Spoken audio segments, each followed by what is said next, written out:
ఐటీలో ఎంట్రీ కావాలా? Training software engineer గా అజా కోడింగ్ ట్యూటర్ లో 2 వీక్స్ ట్రయల్ పీరియడ్ లో వెంటనే చేరండి. ఏపీ ప్రజలకు మళ్ళీ ఓ శుభవార్త వచ్చేసింది. రాష్ట్రంలో చంద్రబాబు సర్కార్ పలు సంక్షేమ పథకాలను అమలు చేస్తుంది. కానీ అర్హులుగా ఉన్నా కూడా కొందరికి చేరడం లేదు. కారణం రేషన్ కార్డులు లేకపోవడమే.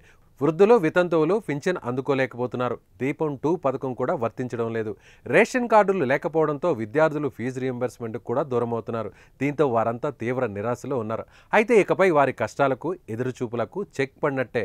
రాష్ట్రంలో కొత్త రేషన్ కార్డులు అందించేందుకు కసరత్తు మొదలైంది. దరఖాస్తుల తేదీలను కూడా ప్రభుత్వం ప్రకటించేసింది.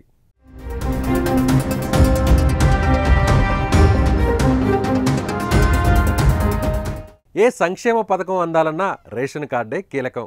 కానీ ఏపీలో కొన్నేళ్లుగా రేషన్ కార్డులు జారీ ఆగిపోయింది. కొత్త రేషన్ కార్డులను గత ప్రభుత్వం మంజూరు చేయలేదు.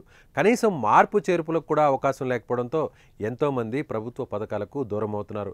లక్షలాది మంది కొత్త రేషన్ కార్డుల కోసం ఎదురు చూస్తున్నారు. దీంతో కొత్త రేషన్ కార్డుల జారీకి చంద్రబాబు సర్కార్ సిద్ధమైపోయింది.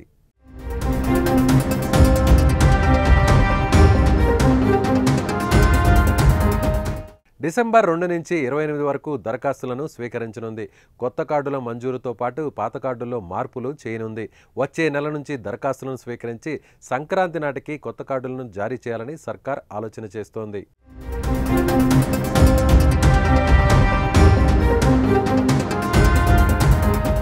కొత్తగా దరఖాస్తు చేసుకున్న వారికే కాకుండా గత ప్రభుత్వ హయాంలో ఈ ఏడాది జనవరి 1వ తేదీ నుంచి మార్చి వరకు దరఖాస్తులను కూడా ప్రభుత్వం పరిగణలోకి తీసుకునుంది.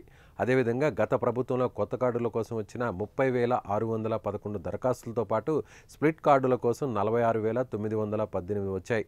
సభ్యుల చేర్పుల కోసం 2,13,007 దరఖాస్తులు రాగా, ఇక తొలగింపు కోసం వచ్చినవి 36,588గా అధికారులు వెల్లడించారు.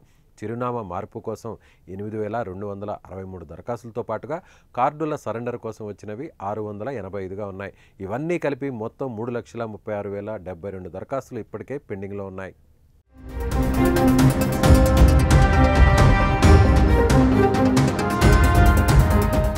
కొత్తగా వివాహం చేసుకున్న వారికి, తల్లిదండ్రుల నుంచి విడిపోయిన వారు, ఒంటరిగా ఉన్నవారికి రేషన్ కార్డులు అందించనున్నారు.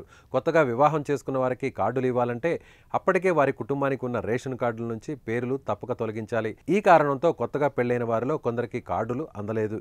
ఈ సమస్యను పరిష్కరించేందుకు వివాహ రిజిస్ట్రేషన్ డాక్యుమెంట్ ఆధారంగా కొత్త జంటకు రేషన్ కార్డు జారీ చేయాలని ప్రభుత్వం నిర్ణయం తీసుకుంది. మరోవైపు పాత రేషన్ కార్డులను మార్చివేసి కొత్త రేషన్ కార్డులను ఇవ్వనున్నారు. ఇప్పటికే కొత్త రేషన్ కార్డుల డిజైన్ల ఎంపికపై కసరత్తు ప్రారంభమైంది. ప్రస్తుతం ప్రజల వద్ద ఉన్న రేషన్ కార్డులో వైఎస్ జగన్ ఫోటో ఉంది. వాటిని పూర్తిగా మార్చేసి కొత్తవి అందించబోతున్నారు. రాష్ట్రంలో అనర్హులను గుర్తించి వారి రేషన్ కార్డులను తొలగించాలని ప్రభుత్వం ఆలోచన చేస్తుంది. ఏదేమైనా కొత్త రేషన్ కార్డులపై ప్రకటన రావడం లక్షలాది మంది ప్రజలు ఆనందం వ్యక్తం చేస్తున్నారు.